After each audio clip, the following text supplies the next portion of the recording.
everyone. So now we're going to talk about Learning Objective 4, and that starts on page 341 and goes until page 344. But what I'm thinking of is probably do 4 and 5 now, and then we'll finish 6 at the end. I'll let you know because I may just do it all together, but I think this is going to be 4 to 5. All right, so we're on page 341, Writing Persuasive Messages in Digital Age Organizations. And so what it's telling you right here is, as noted earlier, the lines of authority are blurry in today's information age workplace, and the roles of executives are changing. That's definitely true. Technology has empowered rank and file employees who can turn their company's intranets and don't need their managers to be information providers. All right. Instead of being controllers or hoarders of knowledge, one top executive said, most contemporary managers viewed themselves as collaborators and mentors, trusted for their experience, not their gigabytes of memory. Just an interesting way of putting it. All right, so this section focuses on messages flowing downward and upward within organizations. Organizational messages exchanged among coworkers resemble those discussed in earlier requesting actions.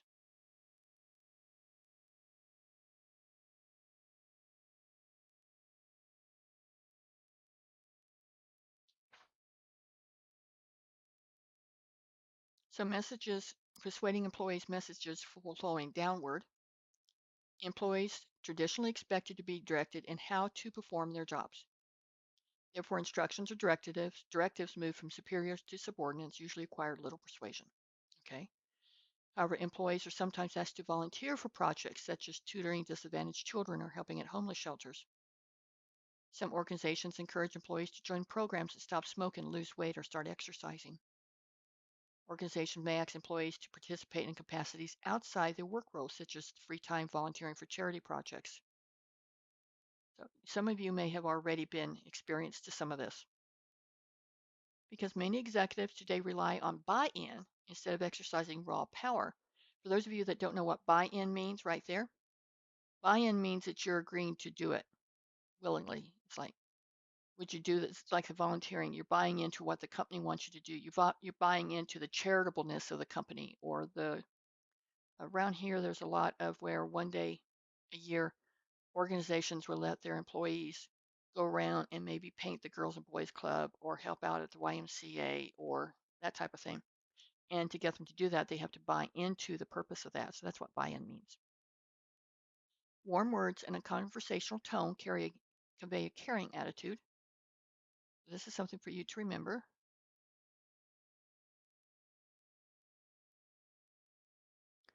A persuasive request coming from a trusted superior are more likely to be accepted than requests from a dictatorial executive who relies on threats and punishments.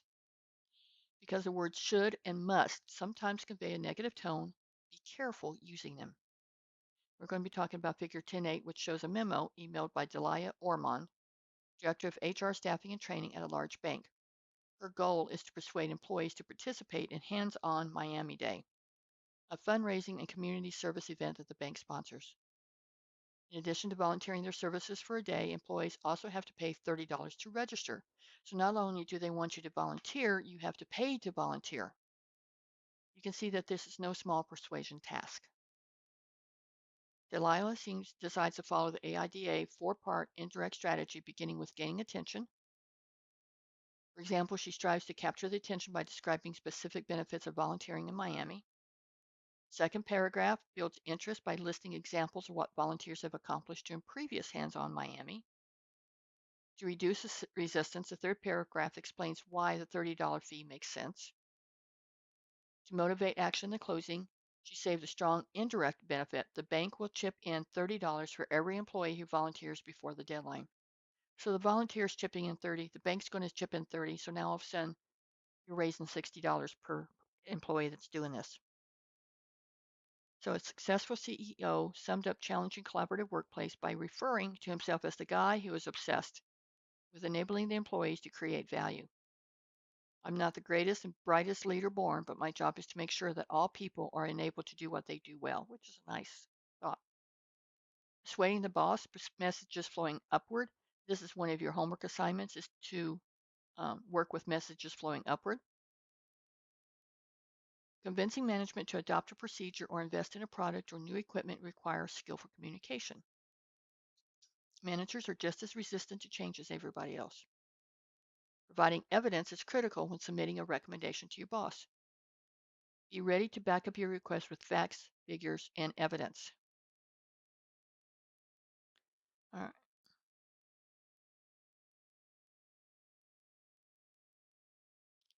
So when selling an ideal to management, strive to make strong dollars and cents case. It's about the bottom line, isn't it? A request that emphasizes how the proposal saves money or benefits the business is much more persuasive than one that simply announces a good deal. And let me tell you how it's going to work. In describing an idea to your boss, state it confidently and fairly. Don't undermine your suggestions with statements such as, this may sound crazy, or I know we tried this once before, but, so you have to be more positive than that. Show that you've thought through the suggestion by describing the risks involved as well as the potential benefits. You may wonder whether you should even mention the downside of a suggestion. Most bosses will be relieved and impressed to know that you've considered the risks and benefits. Two-sided arguments are generally more persuasive because they make you sound more credible and more fair. All right. So as we go into page 343,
so when we get into here's figure 10.8, this is what we were just talking about from Della Ormond. She captures their attention by describing the indirect benefits of volunteering in Miami. She gains their attention, reads to children's shelters, participate in hurricane recovery acts, develops interest with examples and surveys results. So the partnershiping with United Way and with Carnival Cruise Lines. You could be part of the change of 6,000 hands come together. Last year, Federal Mutual Team landscaped and repainted the Miami Beach boardwalk. You know, it's like, hey, I've been down that beach. Afterwards, a survey showed that 86% of the volunteers thought the experience was worthwhile. Now, here we comes, reducing resistance to participate. Each volunteer pays a registration fee of $30. Why should you pay? It supports year-round free services and programs for the entire Miami-Dade community. For your $30, you're going to receive breakfast and event t-shirts. So you're paying $30, but they're going to feed you and give you a t-shirt. Make it easy to comply, all right? And prompts action by a deadline. You have to have a deadline because people respond to the things that have deadlines. If you say, well, when you get around to it, well, when I get around to it, maybe 10 years from now. So if you tell them, you know, by a set deadline, it usually helps motivate people to get moving. Okay. So it requires a special sensitivity tone. When asking superiors to change views or action, use the word suggest or recommend rather than you must and we should. All right. When marketing manager Michael Cooper wanted his boss to authorize the purchase of a multifunction color laser copier, he knew he had to be persuasive. In the next memo, you're going to show his effective approach. The memo isn't short. A successful, persuasive message typically takes more space than a direct because proving a case requires evidence. In the end, Michael chose to send his memo as an email attachment accompanied by a polite short email because he wanted to keep the document in Microsoft Word. Okay, so we're going to go to page 344.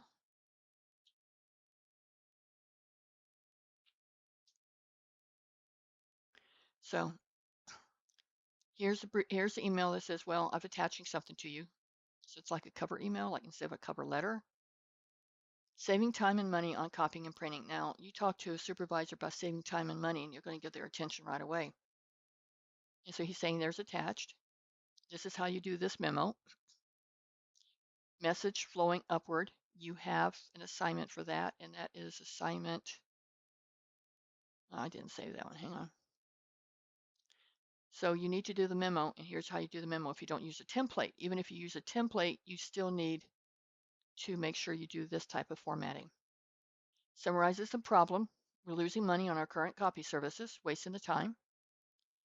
Our Canon copier isn't in use constantly and can't handle our growing printing volume. So if we do this, it's going to cost this much. We can get this much. Salary cost for assistants makes 32 trips.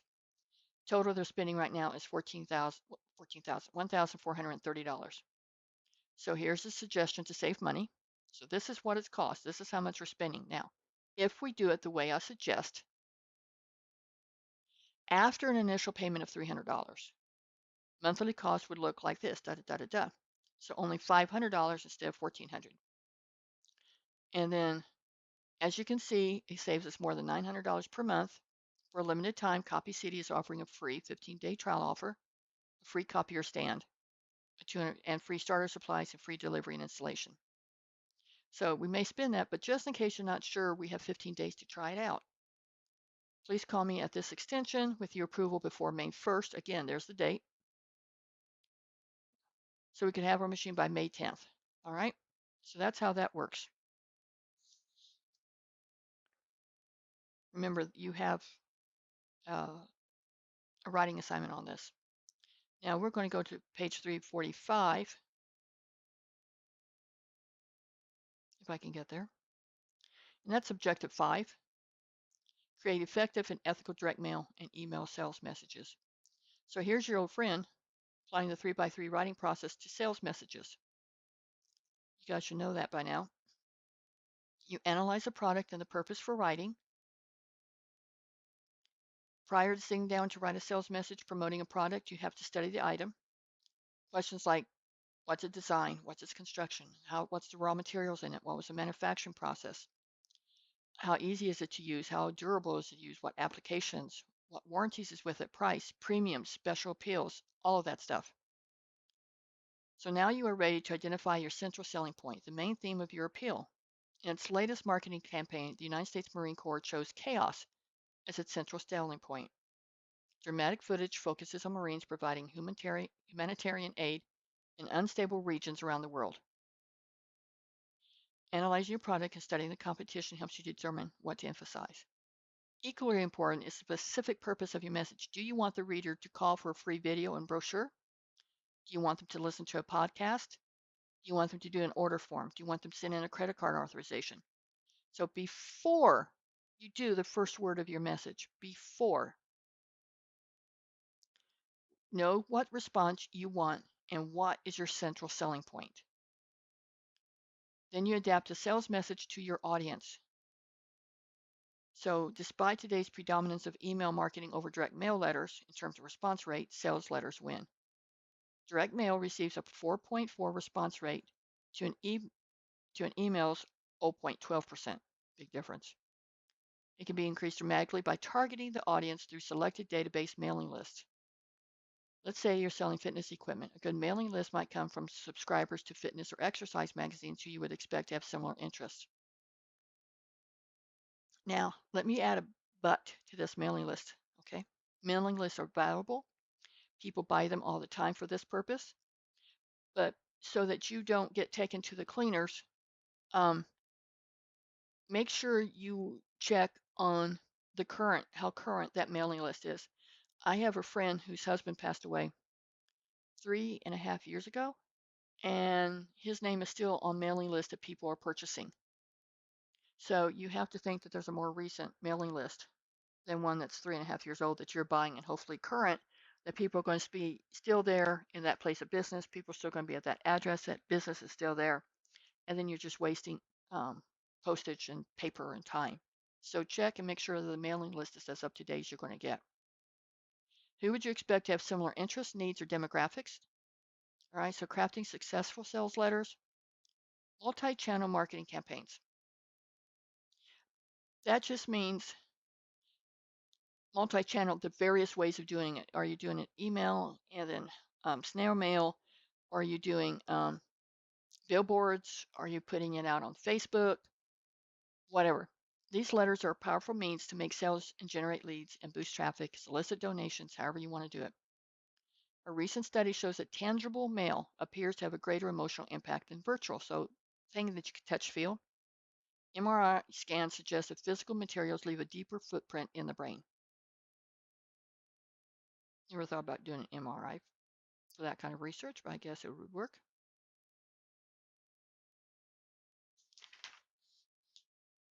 So, channel source, direct mail and social media. 80% of US consumers do not want location-based mobile offers after visiting a brick and mortar store. So the use of mobile devices is growing rapidly. Number one is email marketing. Number two is direct mail.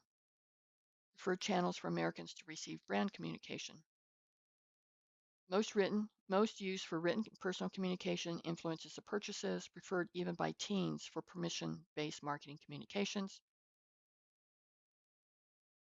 Most Americans, percentage of Americans receive direct mail want for healthcare, insurance, financial, and retail.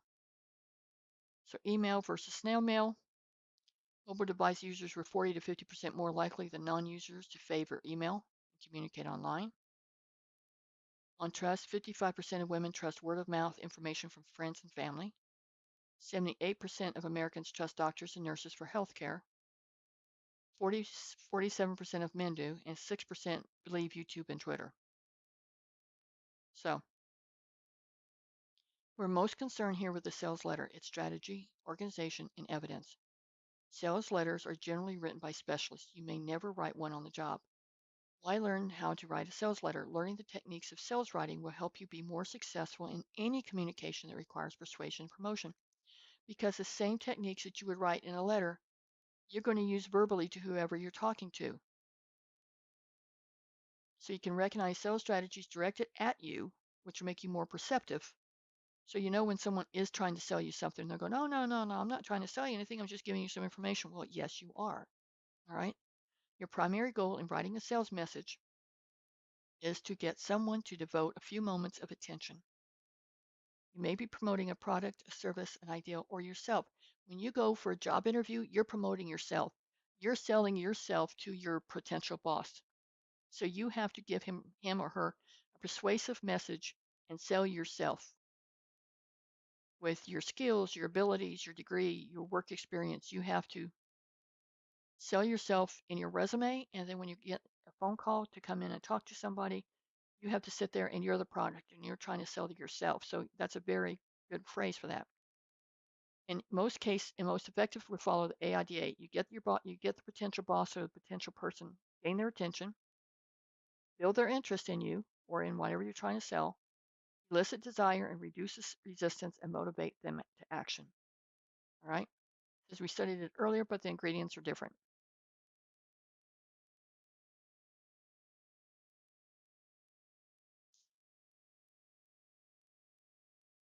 So how are you going to gain attention? Sales messages: offer, promise, question, quotation or a verb, fact, product feature, testimonial, startling statement. Let the poor and hungry feed themselves for just $100 they can. You're going, what? Who would let the poor and hungry feed them? Okay. Personalized action setting. Then you build interest with rational and emotional appeals. Rational appeals are appropriate when a product is expensive, long-lasting, or important to health, security, and finances. Emotional appeals relate to status, ego, and sensual feelings. It's effective maybe when a product is inexpensive, short-lived, or non-essential. And it's like, yeah. So there's an example of a rational appeal. All right, and then on page 348,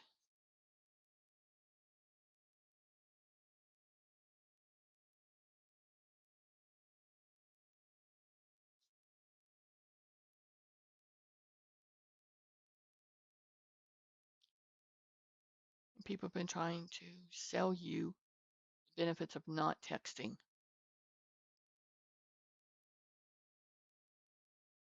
Here's an emotional appeal, what it looks like, a dual appeal. A physical description of your product's not enough. Zig Ziglar, who's a business guru, thought by some to be America's greatest salesperson, pointing out that no matter how well you know your product, no one is persuaded by cold, hard facts. People buy because of product benefits. Reducing resistance and building desire. They use a number of techniques to overcome resistance. Delay mentioning the price until after you've created a desire. Okay, so now remember you have to, one of those homeworks, if you've looked at it, you have to get to convince somebody to let your bosses call them about remodeling their home.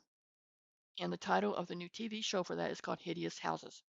So you have to build desire, reduce their resistance by hopefully not, maybe not telling them the name of the program, that's up to you. Reduce their resistance to like someone come in and do something to their house and build their desire that, hey, this is great for me, so they want it. Show the price in small units, such as the price per issue of the magazine. Demonstrate how the reader can save money and compare your prices with that of a competitor.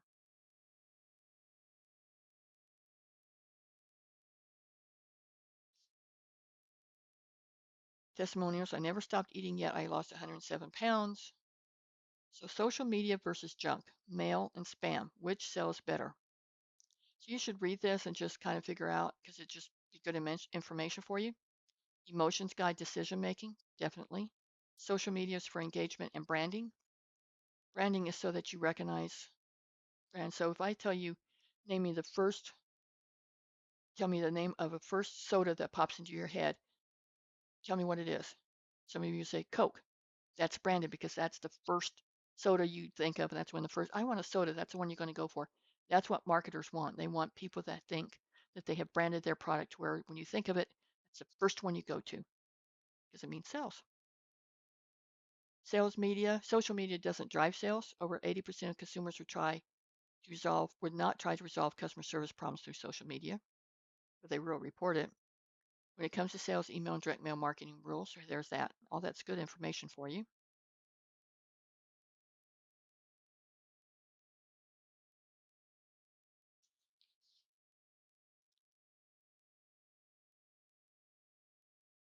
Money back guarantee, free trial samples, performance tests, polls, or rewards, people like that. Motivating action at the conclusion of a sales message. Remember, you want them to do something. Offer a gift, promise an incentive, limit the offer. So there's a deadline. Set a deadline and guarantee satisfaction. Now, putting together all the parts of a sales message. Figure 1011 shows a sales letter addressed to individuals and families who might need health insurance and prompt the reader to respond to the mailing. Emails cost about $7 per consumer response versus $48 for traditional direct mail.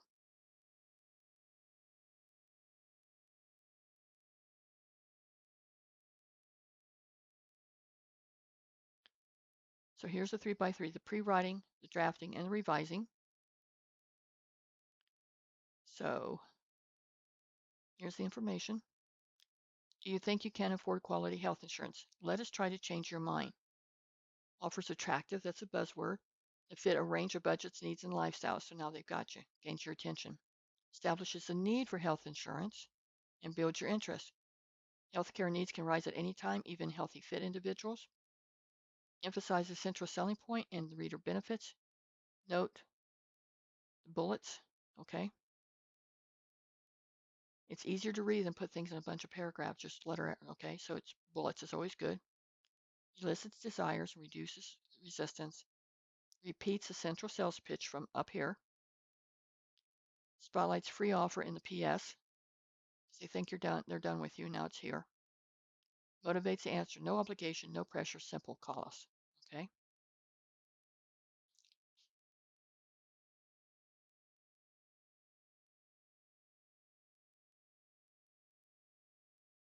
Now you need to be aware of what's legal and what's not. Here's puffery, proving your claims, misleading statements, celebrities' names, paying for favorable online reviews, all that is not, okay? So you need to determine what's legal and what's not legal, because if you do something that's not legal, you're going to get sued possibly or lose your job. Selling by email. Craft a catchy subject line. Keep the main information above the fold so that it doesn't, the crease doesn't go straight through the fold.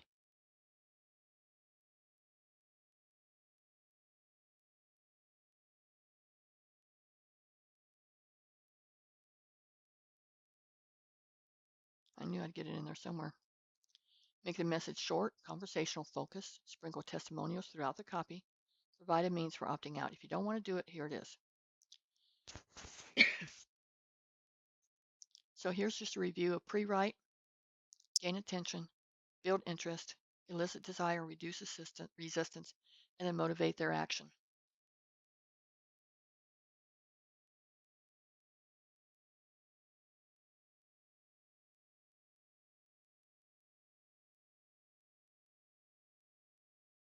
So writing short persuasive messages online, tweets and posts, analyzing persuasive tweets, professional services by offering the reader a general benefit, offering a freebie to promote a book, airline create urgency by suggesting that time to enter a contest is running out, notable public figure advocating action for a cause to sign a petition, tweet by a notable public figure announcing his social network account, inviting followers along.